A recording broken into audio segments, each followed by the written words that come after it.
Let me call up a friend of mine. If there's anybody on the planet who will know everything about these, it will be her. Yeah, you're gonna wanna have Rebecca look at it. This woman actually believes books are sexy. Oh, wow, I can't wait to meet her. Oh, think about it. If I lived in the 17th century, I would have been called a witch. She gets called something close to that now. Stop it. Would you like this evaluation? Or... Yes, I would. Yes, right. And don't cast a spell on me.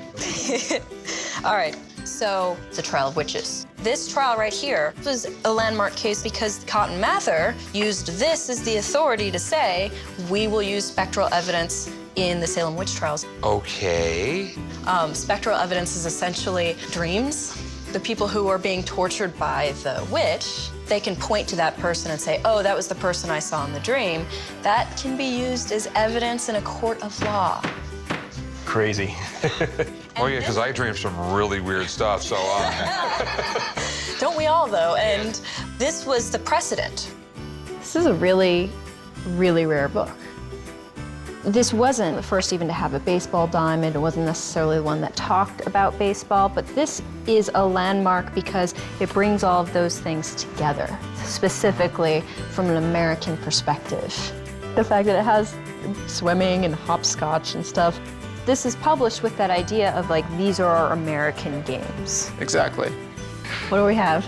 A book about one of your ex-boyfriends. No. No, Dr. Jekyll and Mr. Hyde. Oh, I guess that's accurate. I love this book. The book started with a bad dream. Stevenson had, and he was having this nightmare, and he's like thrashing around, and his wife wakes up, and he's like, are you okay?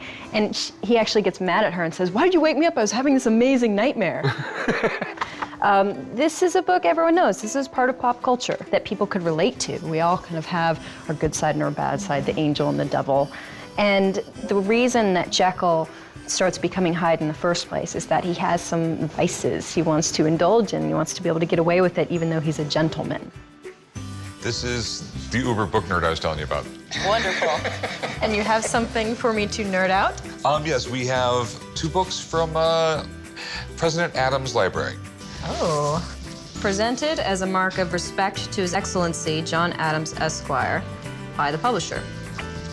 That's nice. I mean, it's part of the history of how this book came to be in the first place. This is Clark's naval history. There's a close connection that John Adams has to this book. So Thomas Clark was an acquaintance of his, and he encouraged Clark to write this naval history in the first place. Oh, that's so cool. This is post-War of 1812. This is the second edition. And the first edition was only in 1 volume, and the second edition was greatly revised and expanded. And you know where those revisions and expansions came from? Oh. John Adams talking to both Clark and the publisher, Carey, about what he felt should be included.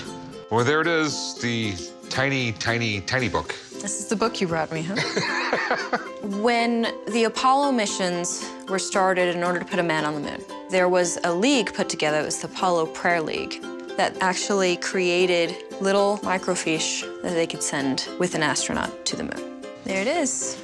All right, so you've got all 1,245 pages here. Correct. It's the NCR, that's the National Cash Register Company. They're the ones who created this particular type of microform, Bible number 715, which is the edition that these were purchased from. They actually tried to get it to the moon 3 different times before they succeeded in getting a certain amount. It was Apollo 12, 13, and then finally successfully in 14. I hate to do this, but something morbid awaits you. Yes, that is the book I told you about, The Dance of Death. Pretty neat, huh? It's amazing. It's beautiful, and Rick, this is officially my favorite book that you've had me look at. It's very, very interesting, and I know a little bit about it. Well, this comes out of the 14th century in particular. Really bad century for humanity, at least for Europe. I mean, not only the Black Death, but famine. And as a result, you get this culture that starts looking at their mortality differently.